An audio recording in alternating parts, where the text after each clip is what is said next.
Hey everyone, and welcome back to the show. So, in today's episode, we're actually going to be looking at how Netflix was able to revolutionize the whole consumption industry. So, the whole consumption of TV shows, movies, entertainment, really.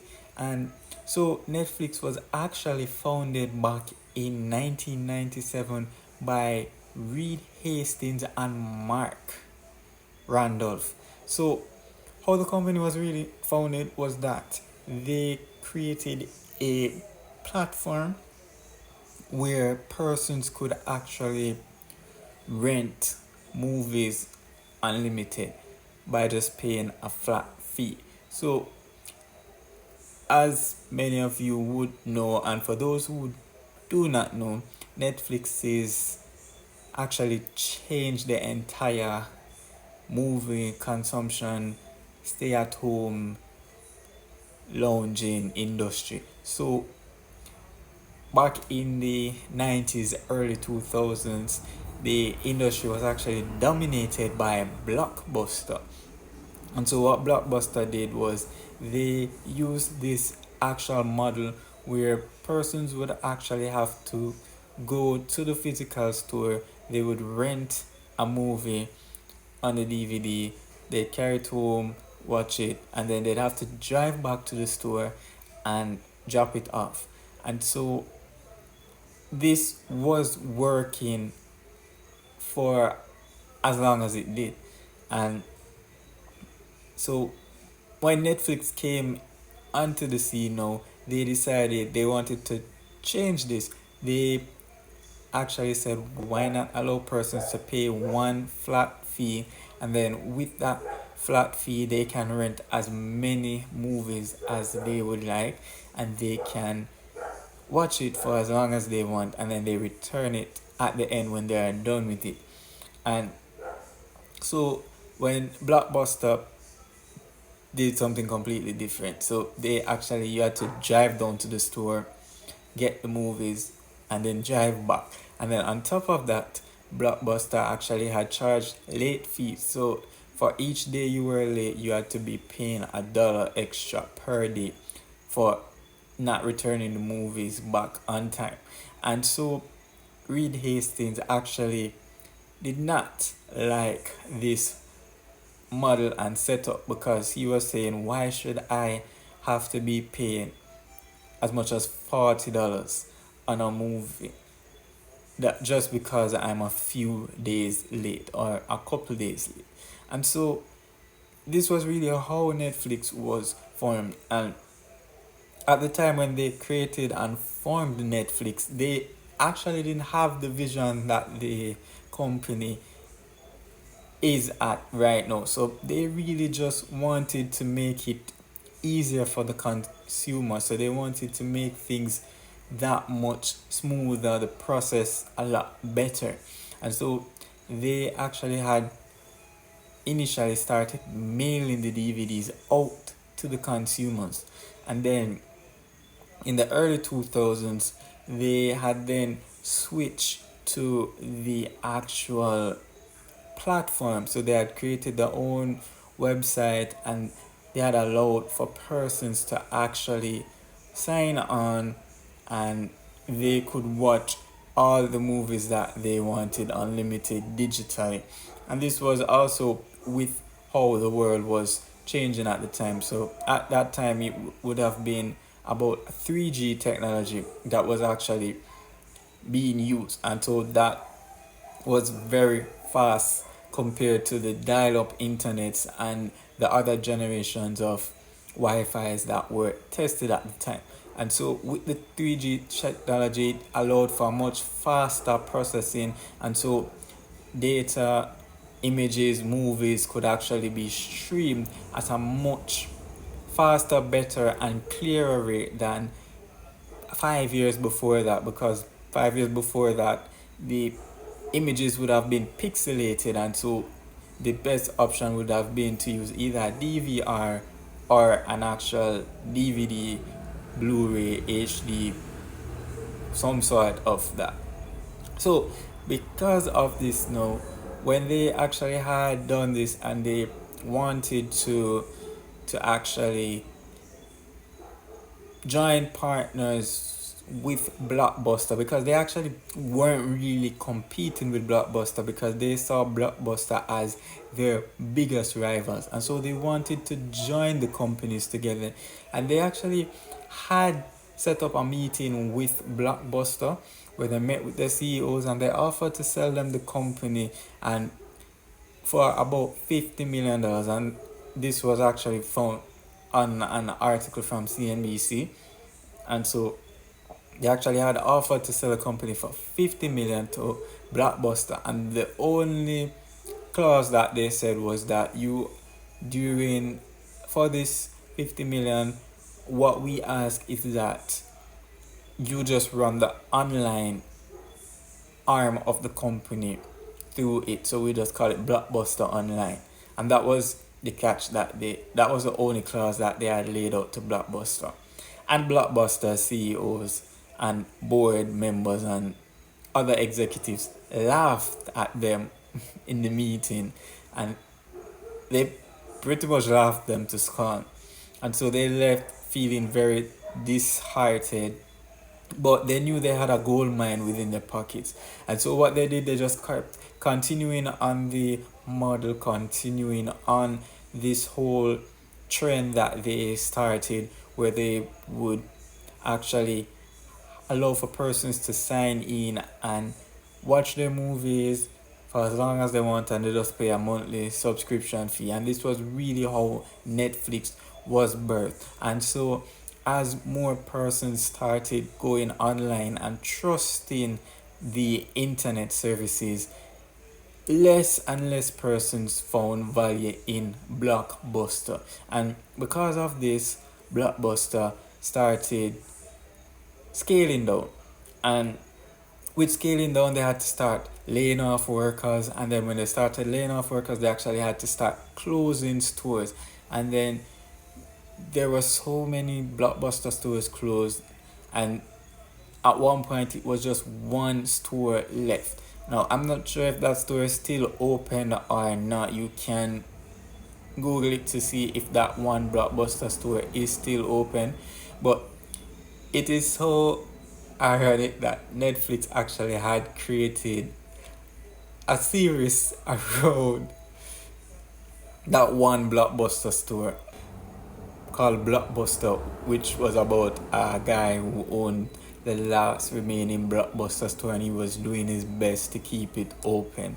So it's kind of ironic that their greatest competitor, they just created a whole comedy show around it. So anyways, because of all of this that was happening, Netflix was able to grow their company and to grow just the region, because really Netflix doesn't really need to have any physical store, because their product is strictly online, and you can sign up for Netflix anywhere you are across the world, as long as you have a stable and fast enough internet connection and you have a credit card that actually allows you to sign up for things online. Then you pretty much would have access to Netflix. And so Netflix right now, especially during the pandemic, they blew up, and they're one of the most valuable companies out there. So Netflix actually has increased their revenues over the past 3 years from about $29 billion in 2022 to $31 billion in 2023 to $33 billion in 2024. So that is actually a 6.4 and 6.67% increase over the 2 years respectively. And on top of these revenue increases, they were actually able to keep the marketing costs low. So the marketing cost in 2022 was about 17 billion, and then they increased it to about 19 billion in 2023, and it was still at 19 billion in 2024. So that would have been about a 10.59% increase in 2022 to 2023, and then 2.59%, which is relatively stable for 2023-2024. And with that, their net profits actually had taken a bit of a dip in 2022-2023, but it picked up back in 2024, and so the net profit actually declined over the 2022-2023 period by about 12%, from $5.116 billion to about $4.49 billion, and that was in 2022-2023. And then by 2023, they were able to grow that net profit from 4.49 to actually $5.4 billion. So that was a 20.39% increase. And so if you compare it from 2022 to 2024, it was actually about 5.7% increase over the 3 years, which is relatively stable and pretty good for considering all things being equal, because as you can see based on the data presented, Netflix actually had taken a large portion of their funds that they would have available, and they spent it on marketing and advertising, which would have caused a dip in the profits over that 1 year period from 2022 to 2023, and then it actually paid off a year later, increasing by 20%.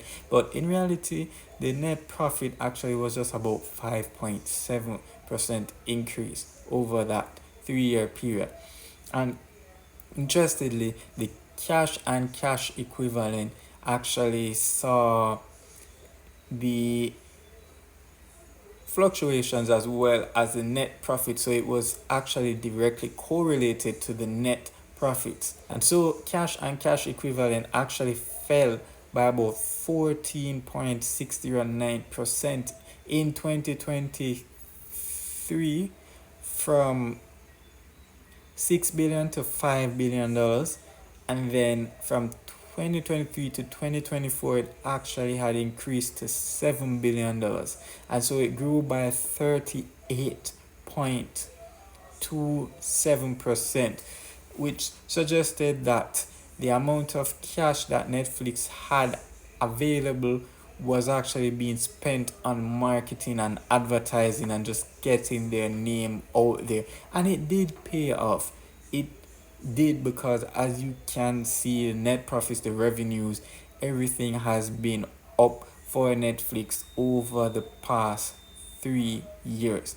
And to add to that as well, too, Netflix actually had done a restructuring in terms of their pricing model. So they actually had cut out the password sharing, which would actually have significantly caused a lag in terms of the potential revenues that they would have had or would have received.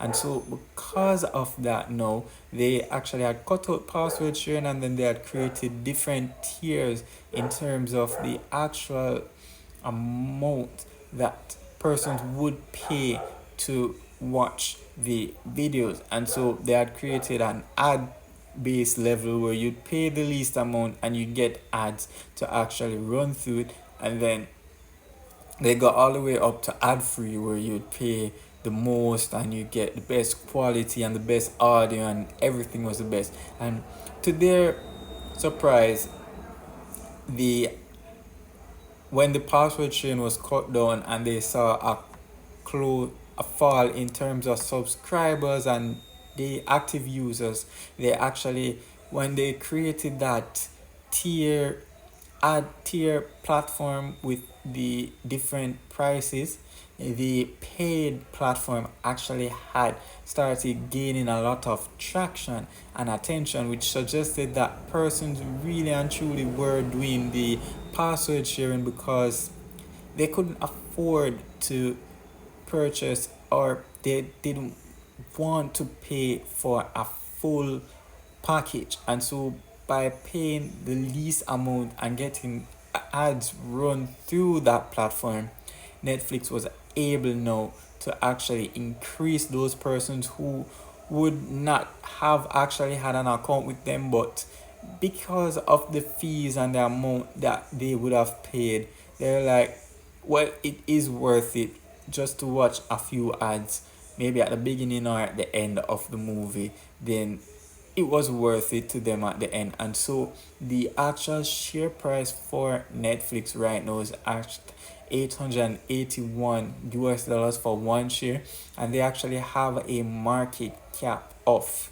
$376.39 billion, which is actually the largest and the biggest market cap of all the streaming services out there, and one of the largest companies out there on the market right now. And so with Netflix, the revolution has actually is continuing up to this day. So it started back in 1997 when they really just wanted to change Blockbuster's model and Blockbuster's pricing, and then they tried to merge the company with Blockbuster, and it was turned down.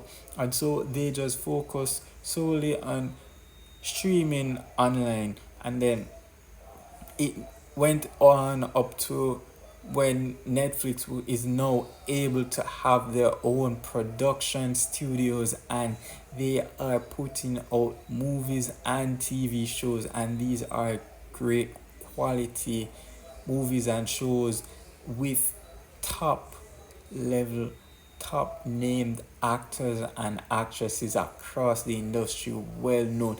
And one great thing as well with Netflix is that they, through their platform, are able to actually bring content from regions that were once abandoned. So they actually have carried a lot of content from the African continent, the Asian continent, and the South American continent. And these were once regions that persons had actually forgotten.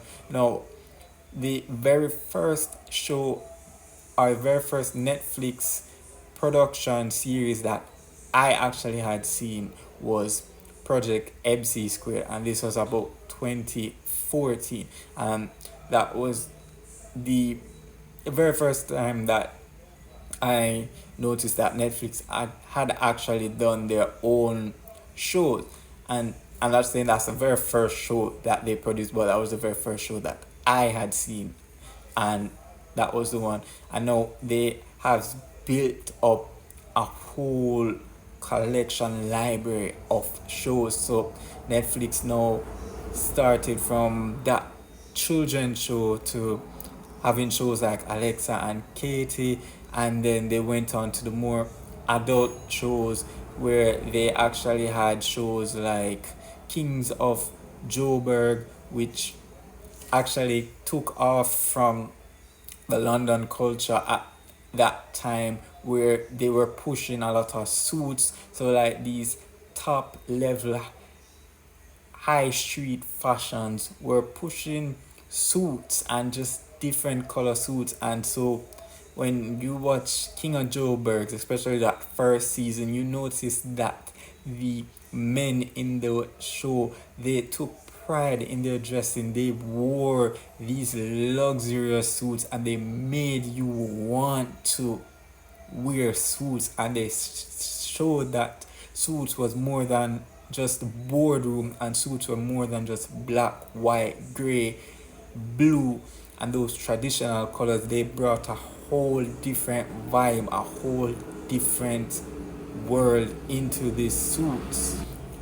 And still sticking on that whole African continent, they had, to me, one of the best shows that was cancelled too soon, which was Queen Sono, and that was the African version of James Bond, and it had a female cast and a female lead.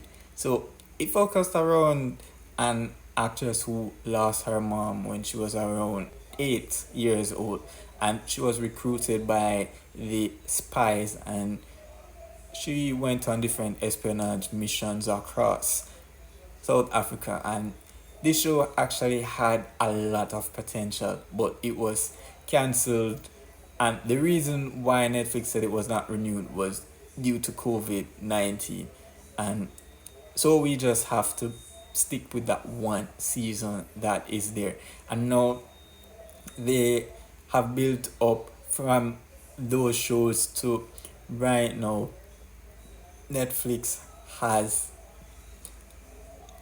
the best detective, police, whatever you want to call it, kind of show, which is Criminal Codes, and it's focused on Brazil and the Brazil Paraguay trade. And so the show, it started out as everybody talks about what Paraguay offers Brazil, but nobody talks about what Brazil offers Paraguay. And so if you talk about suspense, you talk about drama, you talk about thriller, you talk about sticking to a plot and just having that plot be at that top level from the start to the end of the show, that is Criminal Code. And to me, it is the best detective, police, whatever kind you want to classify it as, is the best of that class in terms of series out there. And I can't wait for season 2 to come out. They said it's coming. They haven't released the dates as yet, but they said season 2 is coming, and so I'm patiently and eagerly waiting.